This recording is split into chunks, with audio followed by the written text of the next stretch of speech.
Welcome to Pop Culture Retro, which was recently voted the 15th best podcast by the residents of the Golden Years Retirement Community in Boca Raton, Florida. Each show, we'll revisit some of your favorite pop culture memories with insider and outsider perspectives. Now, please help me welcome your hosts, Ike Eisenmann and Jonathan Rosen. Hello and welcome to another edition of Pop Culture Retro. I'm one of your hosts, Jonathan Rosen, along with Ike Eisenmann. And for the first time ever, we have a repeat guest. And it's nothing that we did, I think, but welcome back, Dean Haglund. Dean, thanks so much for joining us again. Great to be here. It's a funny story why I'm back, isn't it? Yes. You interviewed Paul Williams. I told you, you had to have asked him. Well, let me tell you what we're doing about first. Okay, here. We're doing an edition of Forgotten Films, right? And today we're going to do Phantom of the Paradise, starring Paul Williams and Jessica Harper. Yeah. And who is the other? It was a friend from, directed by Brian De Palma. Brian De Palma, right. A friend from university who went on to do some other things, but basically he wasn't an actor. He was just like, oh, really?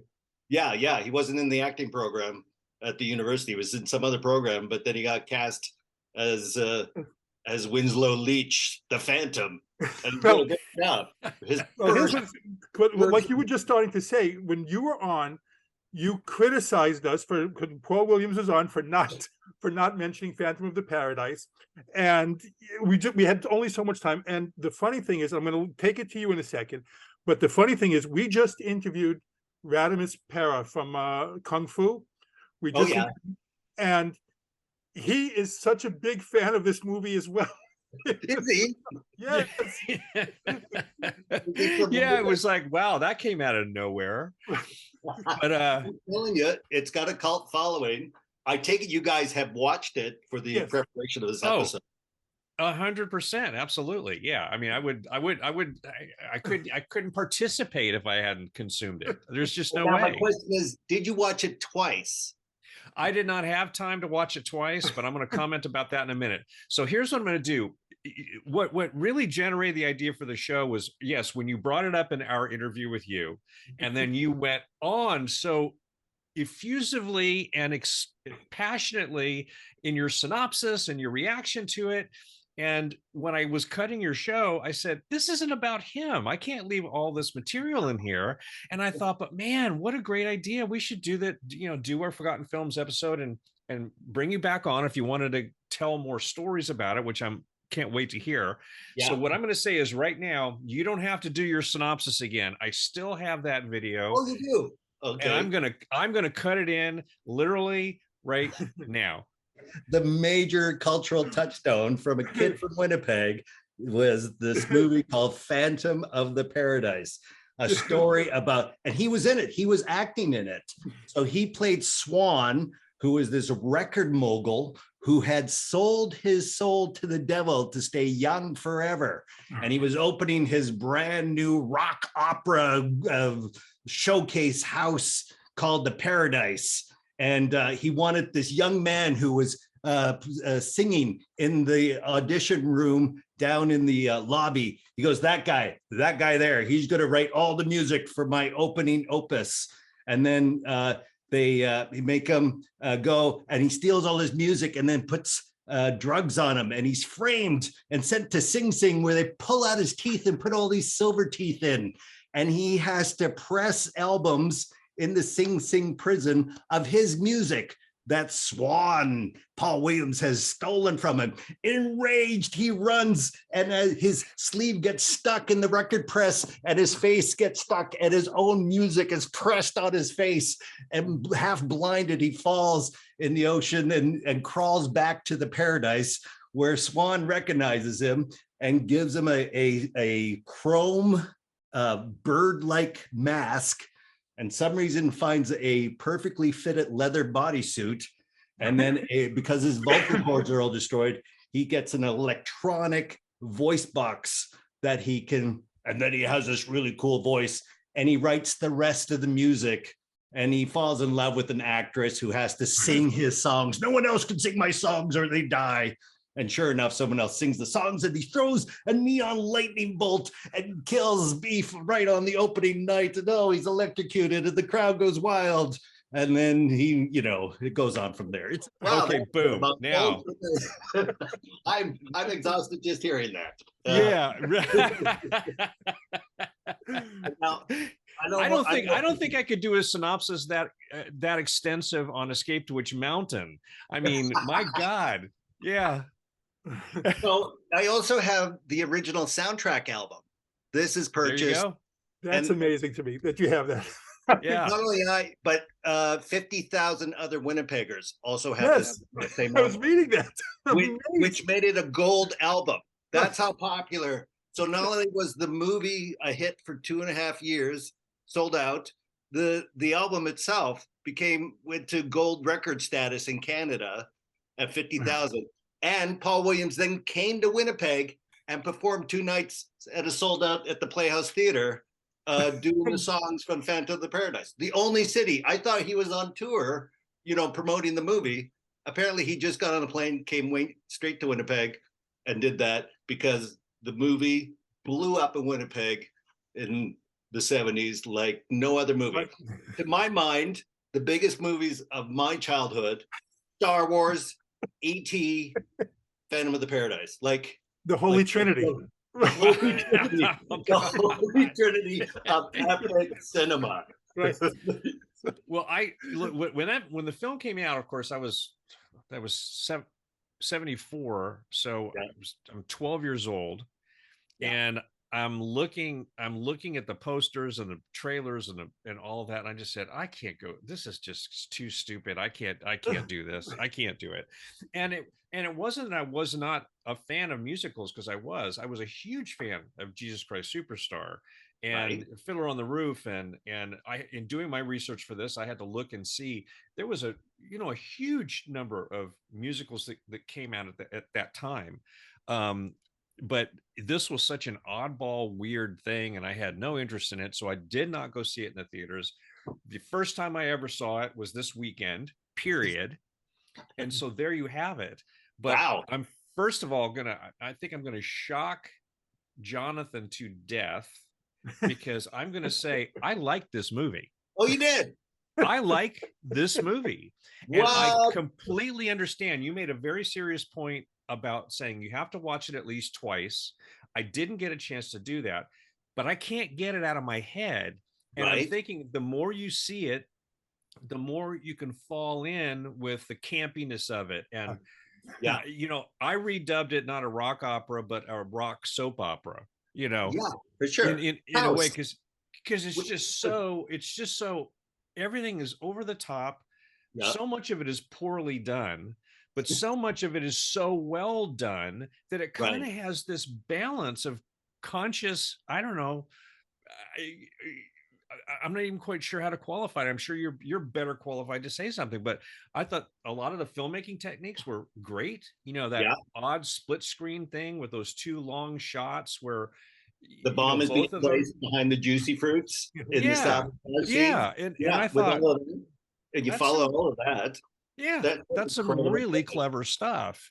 Yeah. So the camp nature of the performances, actually, I caught on fairly quickly. And look, any movie that starts off with a narration by Rod Serling, you have to give it some sort of credit. So anyway, so that's my long-term history of it. But what is gotta be, I mean, how on earth, why? I mean, even Paul Williams brought it up. He said every time somebody told him that they loved the movie, he said, "You must be from Winnipeg." And they'd say, "How did you know that?" So what is up with Winnipeg and this movie? It's not just this movie, though. Winnipeg sits in the middle of Canada on a cold, bare prairie. The winter winds blow in. It goes. I took my better half there when it was minus 57 degrees Celsius. So it was colder there than it was on Mars. So in the 70s, even in the 60s and the 70s, culturally, the whole city came together really tight because you weren't traveling, you didn't have the internet, so you weren't going to Toronto or Vancouver. Your most exciting town south of you was Fargo, North Dakota. That was the big American experience that you had to go to. So culturally, everything developed so insularly that, for instance, every pub had a stage. So if you were in a rock band, you could work 60 weeks a year, more than enough, because there were 60 pubs that had full-on stages. And that's why you had bands like the Guess Who and Bachman Turner Overdrive, Chilliwack, like all of these amazing big Canadian acts came out of Winnipeg at that time. So when you get to the 70s now, it was also the start of a FM radio station. I think it started around then, called City FM. And Brother Jake would not have to answer to any corporate overlord. So he would just put on albums, and he would play songs from Phantom of the Paradise on morning radio. And everybody goes, that sounds fantastic. I want to see that movie, because the rock sounds, the soundtrack itself, you separate it from the campy performances and everything, and just listen to it on the album itself. It's a phenomenal listen. It's like a Broadway show. So another example is Supertramp, Breakfast in America. Mm-hmm. So they were an English band. Nobody had heard of them. They printed Breakfast in America. Nobody in America, record stores didn't hold it there. They sent it to Canada, like 10,000 copies for all of Canada. 5,000 of them in Winnipeg. All 5,000 sold out in a week. So, yeah. So then the record producer, the distributors said, I don't know what's going on in Canada. So they just kept sending more, thinking all of Canada was into it. Winnipeg was into it. So then Toronto just had all these Supertramp albums piling up. So they were selling them for $1. And everybody went, what's this $1 Supertramp? And they bought it. And then they became a hit in Toronto. And then it's like that across Canada, all from Winnipeg. And then Supertramp became a huge rock act around the world, basically because of wow. I know. So you think of that culturally, what goes on, so that when a movie that you're not even listening to reviews from other, you're not reading the New Yorker to see what Pauline Kael thinks about Phantom of the Opera. You're listening to morning radio, you're hearing that rock songs, you're going, and then your friends tell you, oh my God, it's got this thing and the lightning bolt and a lightning bolt and beef, and they're explaining to you, you're like, what the heck? So everybody went to go see this, and they started going again and again, because the music, surprisingly, written by Paul Williams, so catchy, and it became almost earworms. So I love this movie so much. I tried to make the Phantom costume for my Halloween costume.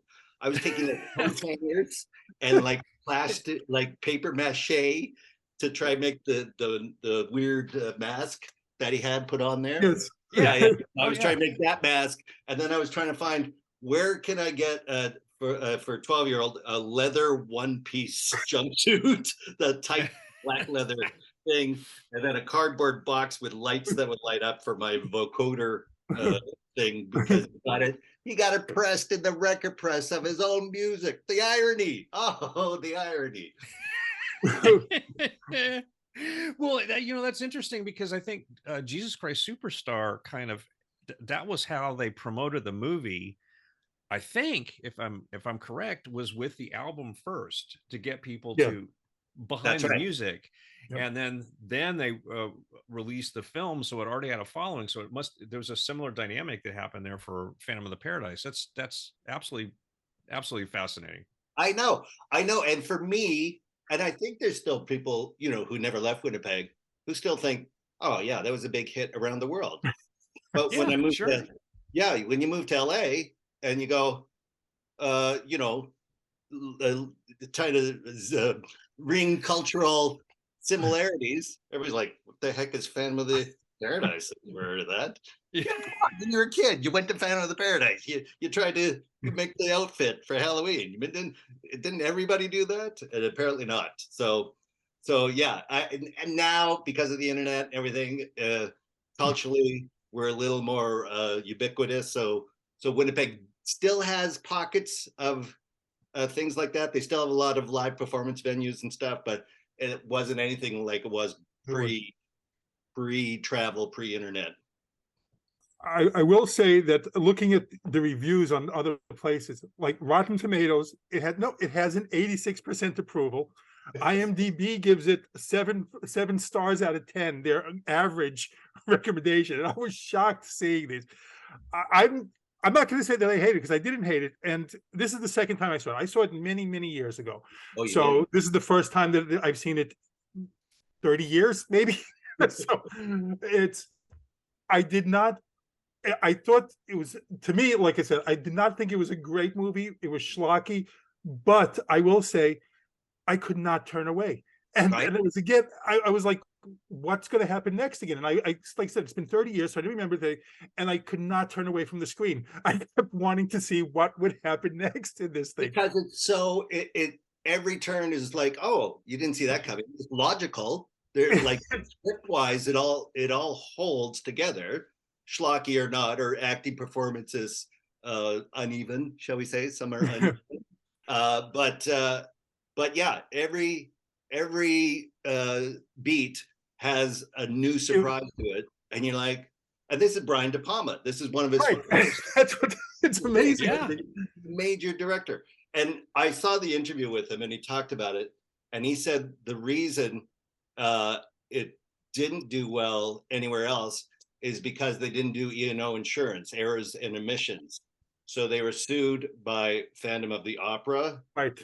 Copyright. They were sued by Faust, copyright. They were sued, like, just all these lawsuits came over. So the studio just pulled the film, except for Winnipeg. They let it run there for 2 years because, again, it was so isolated that your lawsuit isn't going to transpire international borders to try and get them to cease and desist a movie playing to a town of 500,000 people. But running for 2 years is exactly how I saw it. Because watching this, I could so see this as like a Rocky Horror type thing that gets repeat audiences again and again, just audience participation type stuff, just fun for an audience to like be in there, that atmosphere together. Yeah, and yeah, by the second year, everybody was singing along to a lot of the songs. They knew. You know, the plot line aside, you start looking for the details, right? Of Beef's performance just before he's electrocuted, of who gets their head chopped off in the audience when We Need a Man sequence. You know, all of that becomes this fantastic joy to experience over and over again, because then it's your favorite parts. You know, I had a friend, his favorite part was the Juicy Fruits, the band at the beginning who won't get to open for the Paradise. I need a new act, not the Juicy Fruits. You know, that's he's like, what's wrong with the Juicy Fruits? They're a great band. So funny. But I mean, that is such an odd musical sequence. And we've got Archie Hahn, who's like one of the great character actors of the 70s, playing one of these band members and doing all this weird, you know, pseudo-sexual physicality and shooting up himself, pretending to shoot himself up with a microphone and pulling out a knife. It was like, what on earth is this all about? It was just so weird. And then there's this but at the 70s also, in my mind forever, glam rock itself was over the top already, right? Yeah. Your David Bowie and Ziggy Stardust sequences, all your even Tommy and the Who, right? Like these were already over the top acts.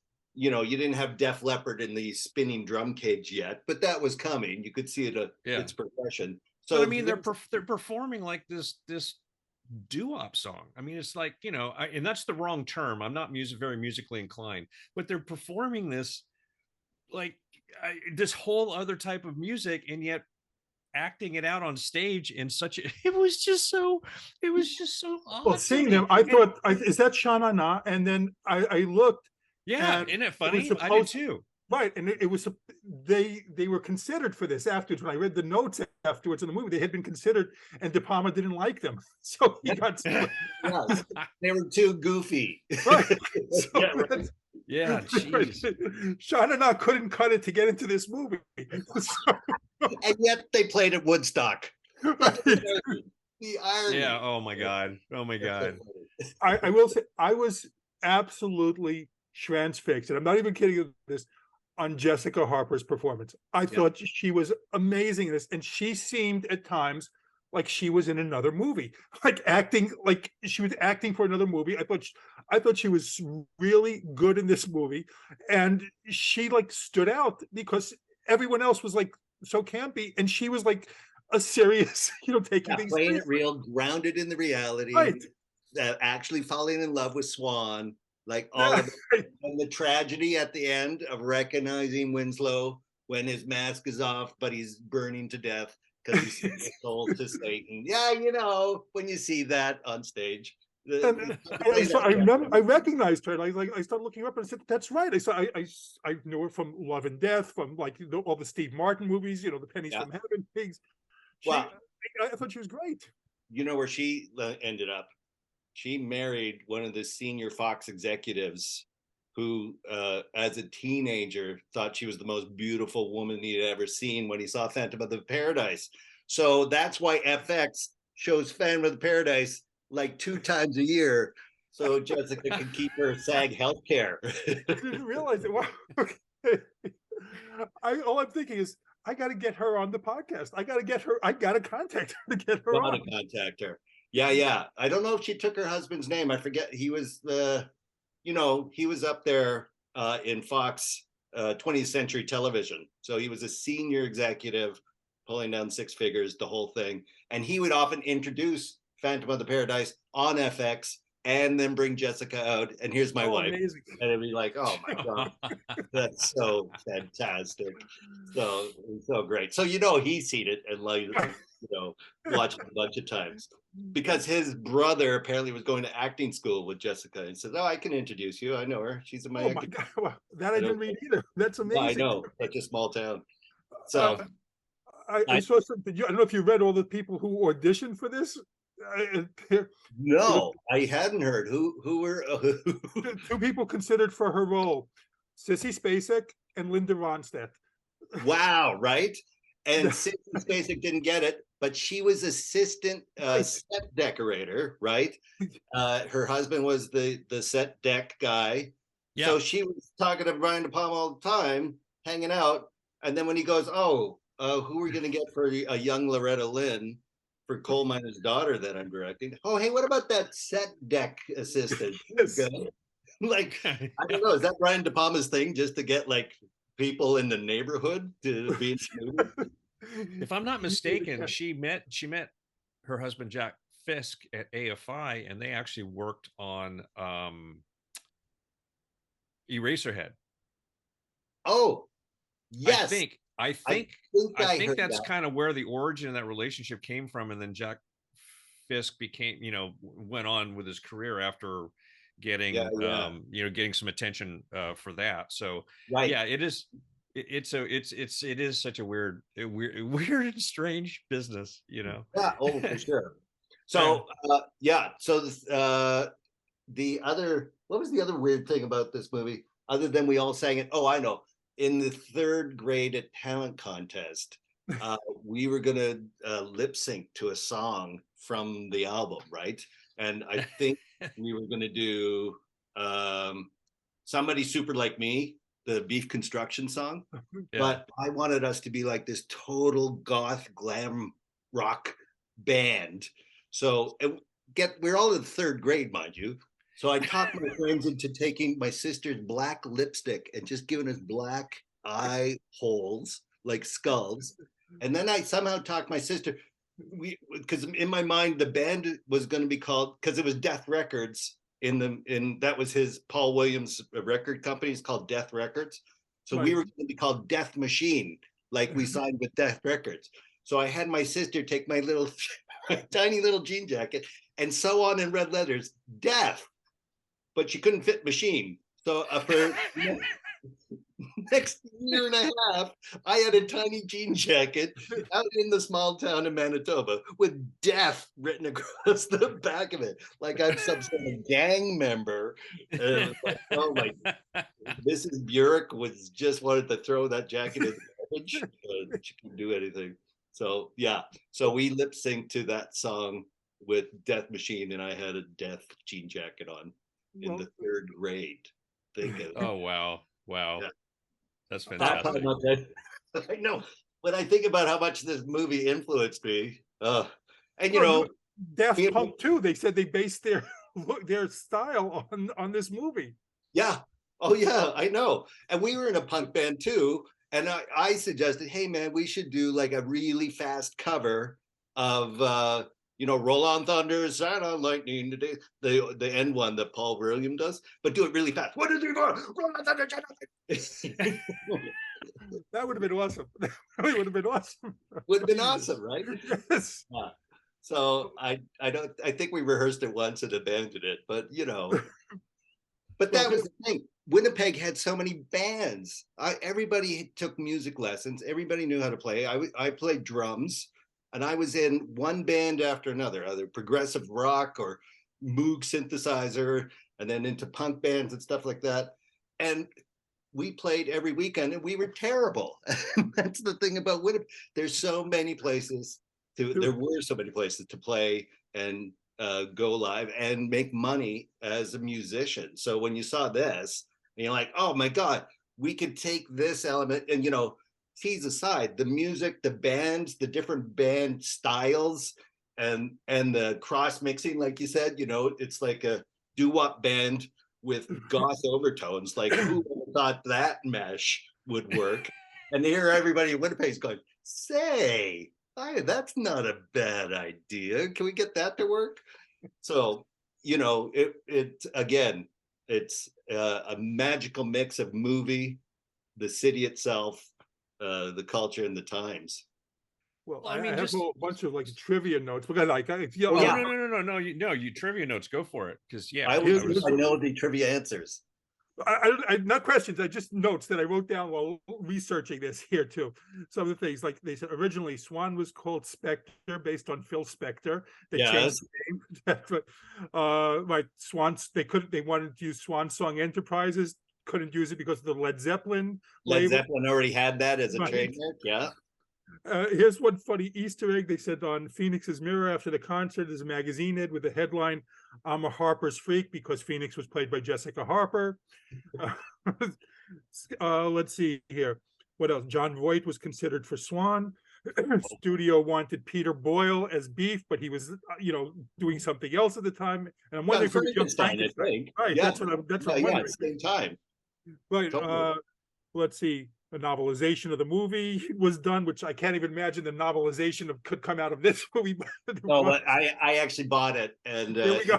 yeah, Of course you did.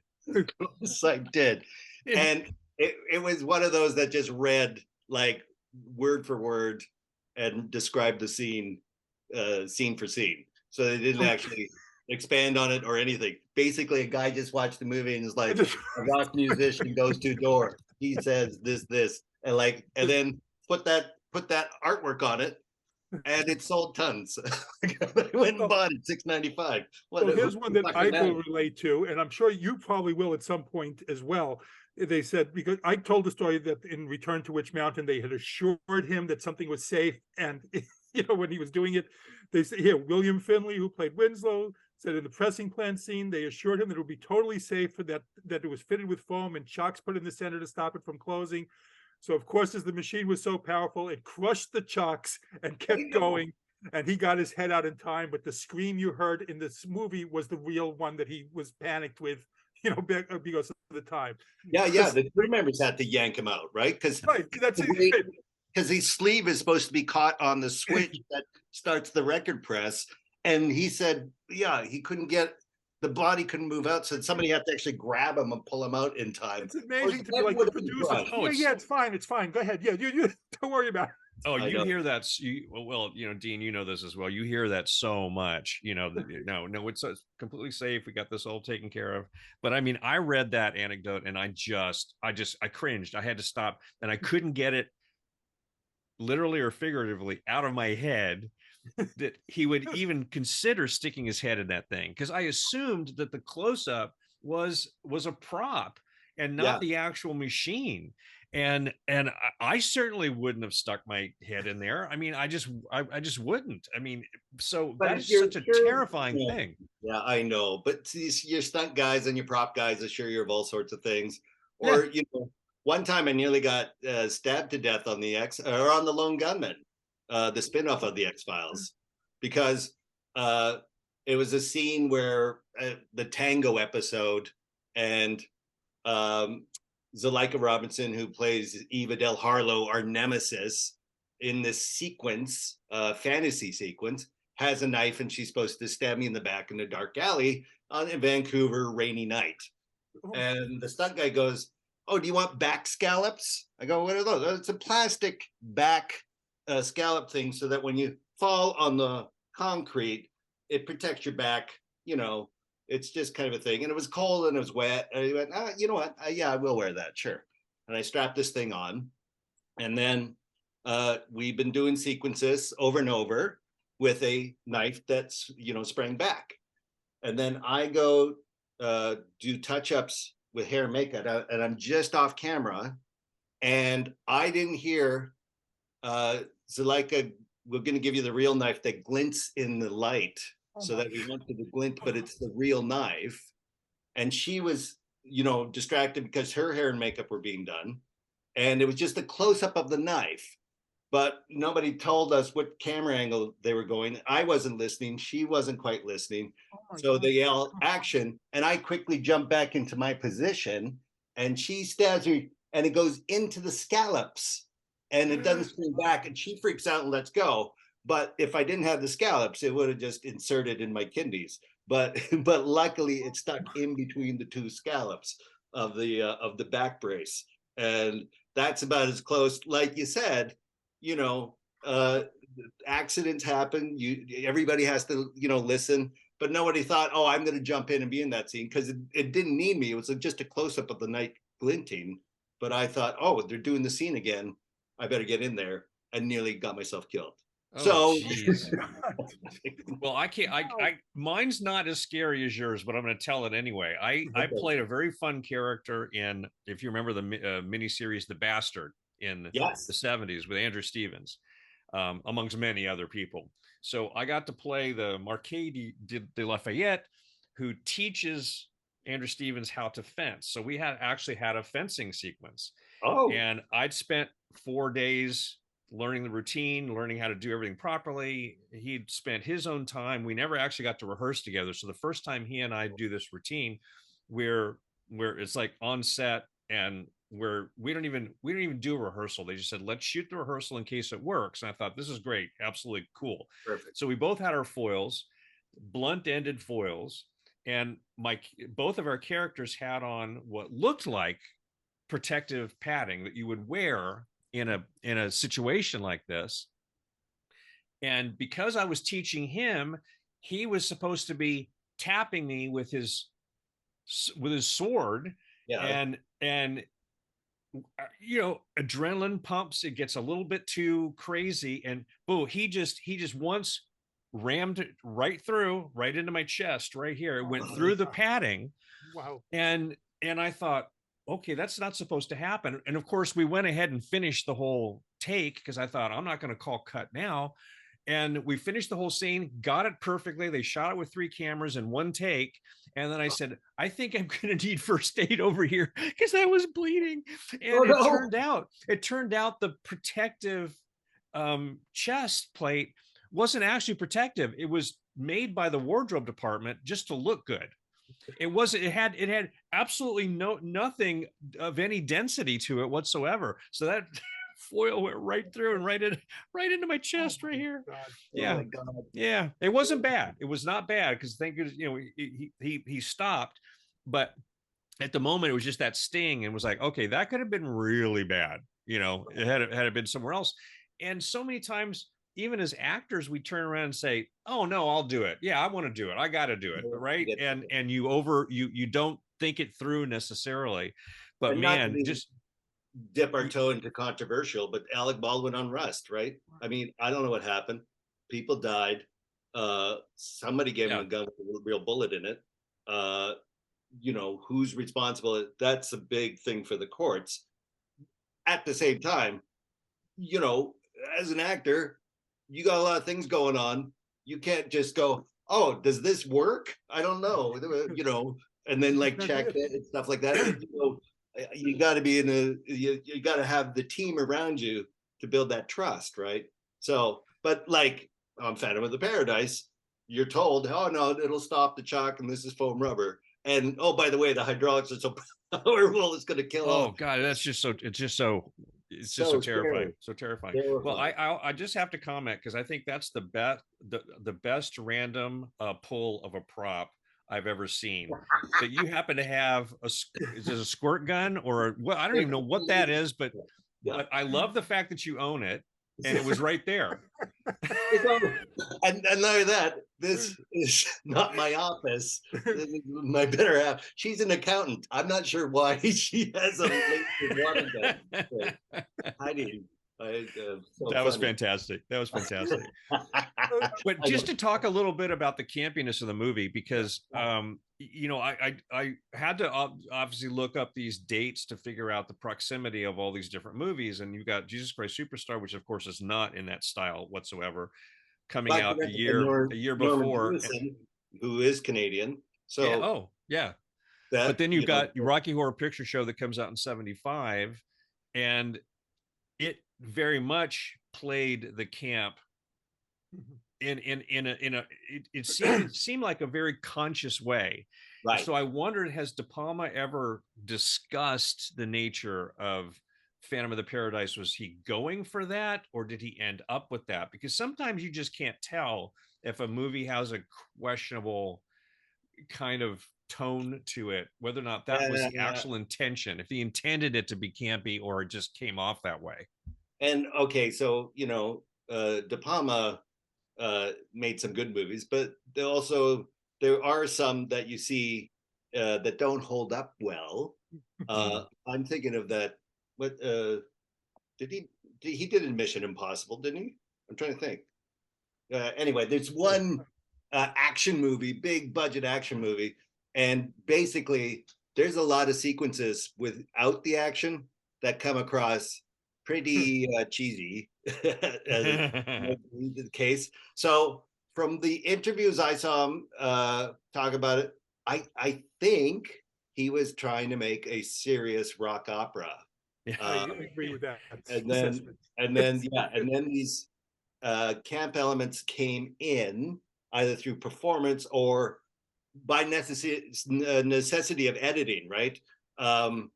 Like Winslow trying to get into Death Records and they speed up the camera and put on funny yakety sax music or whatever. Like those elements seem to be, in my mind, that the scene's taking too long, so you speed it up, and then post-production, we'll just put in some funny music because, you know, post-production often has a different opinion of the movie you made than the movie you made that you thought you made, right? So I'm thinking that he had a much more serious aspiration, particularly because of production design. And I mean, that final wedding sequence, swinging on a rope, all of that has a grandeur to it. Cheese or not, but it is, you know, epic in its flow and its production and camera work, like all of that in the final sequence. Clearly he wasn't just phoning this one in or hey, let's all have fun, make a rock opera.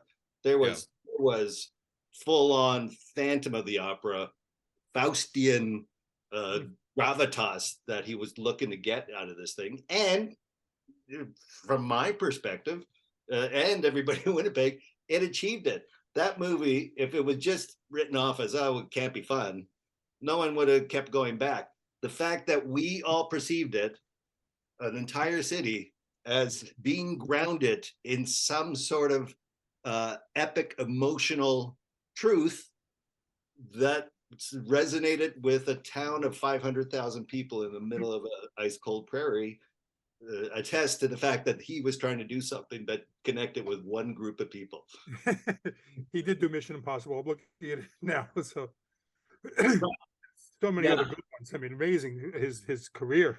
Just so many great films. So many great films. But I think I'm thinking of that Mission Impossible where there are some Tom Cruise moments, you know, where they're setting up for the next action sequence, and you're like, what? In this movie, this part here? I'm not sure. So I'll have to go back because I remember seeing it in the theater and going, and my eyebrows raising at a few moments for sure. Well, take the tie-in to this. You were just talking about Rocky Horror. The tie-in again, which I didn't even know existed. Jessica Harper was in the sequel to Rocky Horror, which I didn't even realize was a movie. Shock Treatment. Shock Treatment. Yeah, she got two of these movies in. I've never seen it. You never seen Shock Treatment? I've never seen Shock Treatment. I know I must watch this. This must be future forgotten films. 80s. And it was really so self-conscious, trying to be so weird and schlocky that you just went, you're trying too hard. Yeah, I remember I saw it way back when, and I thought the same thing. They're working so hard to make it what they thought it should be that it failed miserably. So yeah, because Rocky Horror and Phantom have what in common, I think, is like Tim Curry and Susan, they are actually acting in the reality, and they're putting all of their talents forward as much as they can, regardless of their situation or what wardrobe gave them, or the set that they're on. The performance that they're bringing is rooted in a talent that they're not phoning it in. They're fully engaged. The Tim Curry's Frankenberger. I mean, you look at that. If you put that in another movie, that character role in a different costume in a big budget horror movie, he's quite horrific. He's like a terrible, for a horror show, that is kind of a thing. Yeah. Everything else around it is ridiculous. And it's same with Phantom, right? Jessica Harper is really... That's exactly it. You're right. And even Swan to a degree, even Paul Williams, he is, trying to be the evil, bad music producer. But his scene where he's signing off to the devil in the mirror in the bathtub on his suicide, like about to commit suicide, I thought that kind of epic for this guy that I thought he was fantastic in the film, and I loved that scene. And he played one of the best stoned characters I've ever seen, because he didn't overplay it. He underplayed it, but it was just really effective. And I like Paul Williams as an actor, but I haven't seen a protracted performance like that from him before, throughout an entire film. And I just thought he was really good. I bought that completely. And because there's so many moments in it that could have not worked if it had been played in a campy way, because he played it for real also. And I thought that was outstanding. Yeah, and it's always the question, well, whose movie is this? Who's the lead in this thing? Because you're focused so much on the Phantom for so long, but it really is Paul Williams' movie. Like he's driving that narrative.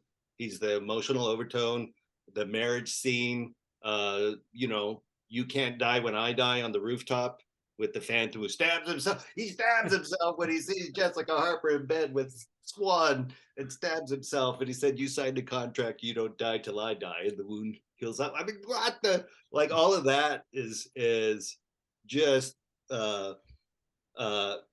for my, what was that, 8-year-old mind at that time? That was like so incredible. That was like incredible movie making. Yeah.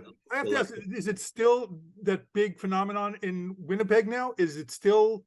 Yeah, they in 2008 or 2010, they had a Phantom reunion, and they brought Leach, and they brought I don't think Paul Williams came, but Archie Hand came, and they did a panel, and it sold out the original theater that it showed in, the Metropolitan, which was the glorious 1926 two-tiered vaudeville house with an extra wide 70 millimeter screen, and sold that out. It was, I think, a 1,600 seat theater, and people still loved it. And people brought their album to get them to sign it, the whole thing. It was like incredible. And if I ever see Paul Williams at an airport or anything, and because I know they're trying to make it into a Broadway show now, right? This is the thing. Oh, seriously?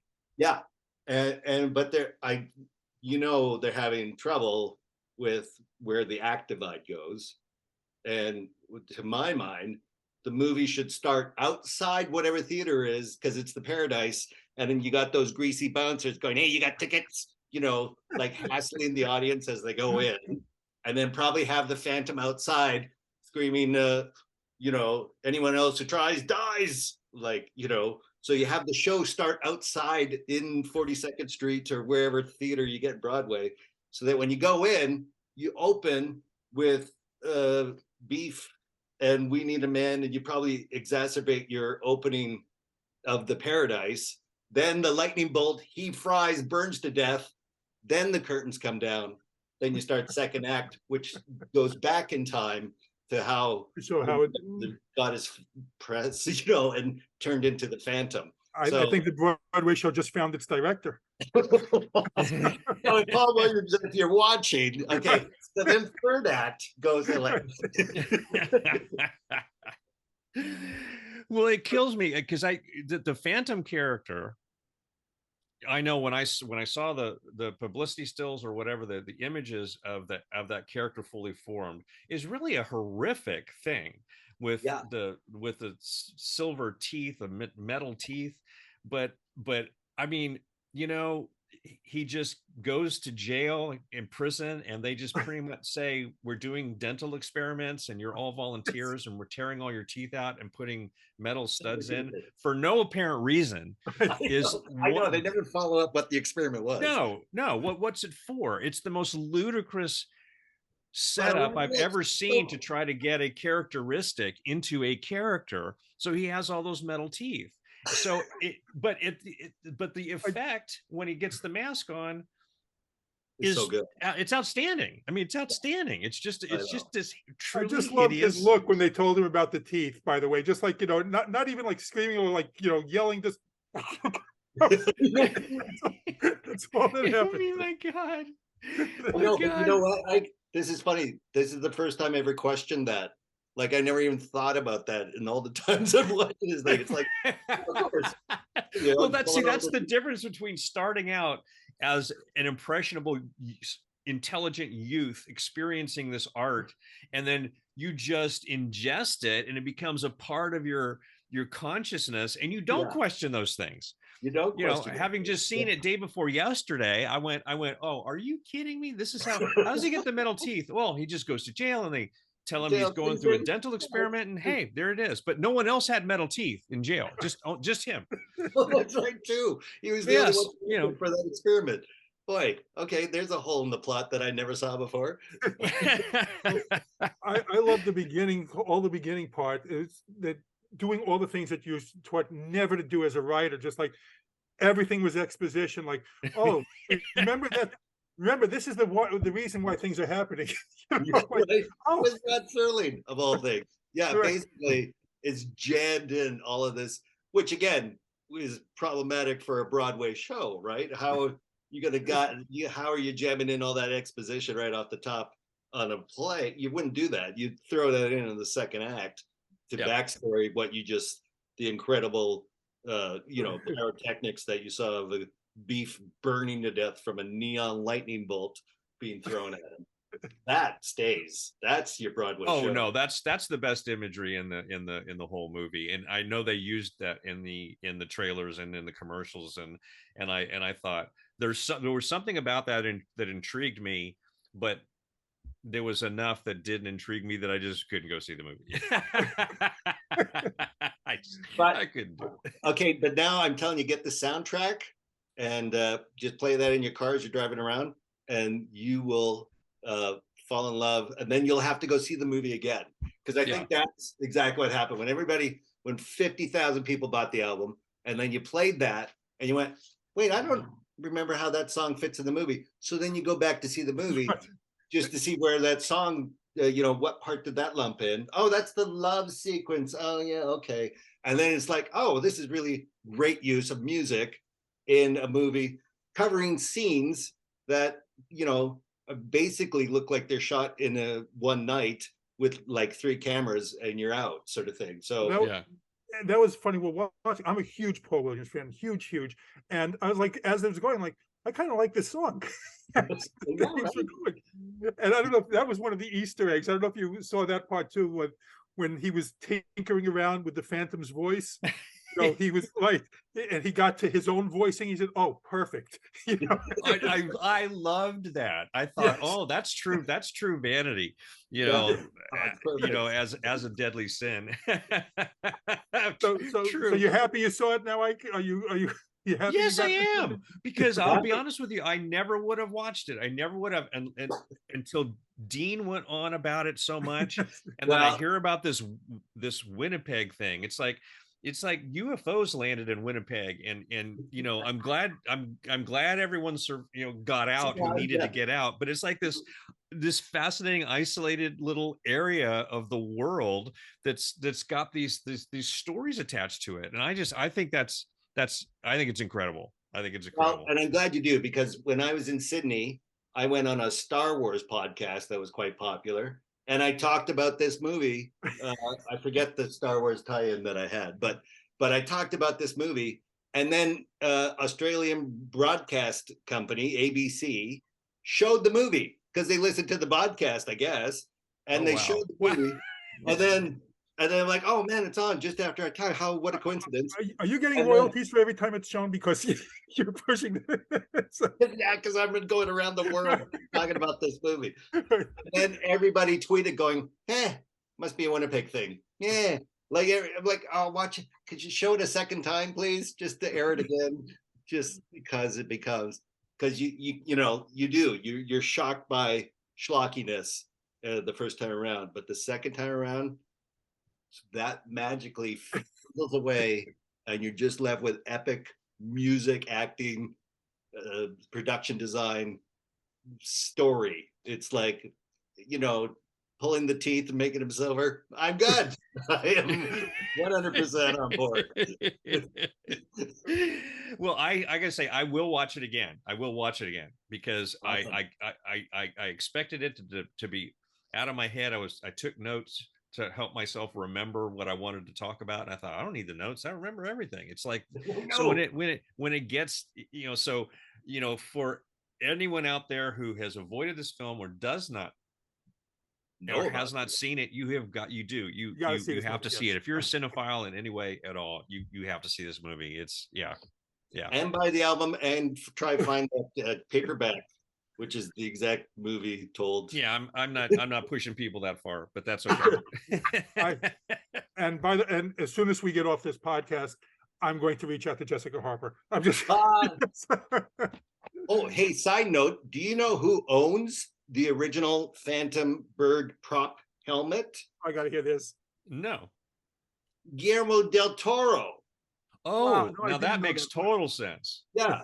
When he had that show at LACMA of all his toys and props and stuff like that, there was the original Phantom mask. Wow. I'm like, I hate this guy. I wanted that shit so bad. So, yeah. So talk about somebody, I mean, you see that guy's imagery. How is he not influenced by this? For Dean Haglund's birthday, everyone knows what to get now. Yeah, a leather jumpsuit, bird mask. I'll take care of the cape and the voice box. So you don't have to go all out. I can't believe they don't make a Phantom of the Paradise Halloween outfit. That would be so awesome. Straight out of Because a no one bag. knows what it is. That's why it only sell in Winnipeg. Oh, And no, Guillermo del Toro. Toro's right. Yeah. Well, Dean, thank you again so much for coming thank back. you. Thank you. So this much was great. I really enjoyed watching this movie again. They're much better than the first time. I'll say this because I just let it take me this time. That's right. That's right. Reserve your judgment, people. Enjoy movies for a change. But again, this has been Pop Culture Retro, Our Forgotten Films. I'm Jonathan Rosen with Ike Eisenmann. And again, special thanks to Dean Haglund. Thanks, guys. Subscribe. Dean, thanks again so much. Oh man, this was awesome. I Yes. really appreciate it. Yeah, it was really funny. And I can't believe I just pulled a gun. That was like, wait a minute. How did you know we were going to be set up for that? That was outstanding. He's a I have a professional. whole shelf of props. I could have pulled anything. So thank you All again. right, I'll let man. you know when this on, and I'll send you the link again as always. But thank you again. Really, Oh, very my kind. pleasure, guys. If you think of any, well, that's the only last movie I'm deeply involved in, I guess. I think Dean Haglund has become a recurring guest now. So that's Yeah. We'll Yeah, if come up with an anybody dropped excuse. that- I mean, right. heck, just chatting with you is a blast. So there it Yes, is. absolutely. Yeah, your next guest that drops out, give me a call. All righty. Thank you. All right. care, Take guys. care, man. You bet. This has been Pop Culture Retro. I'm Jonathan Rosen with Ike Eisenmann. And again, please subscribe. Thank you for listening to Pop Culture Retro, where no one was hurt during the making of this podcast.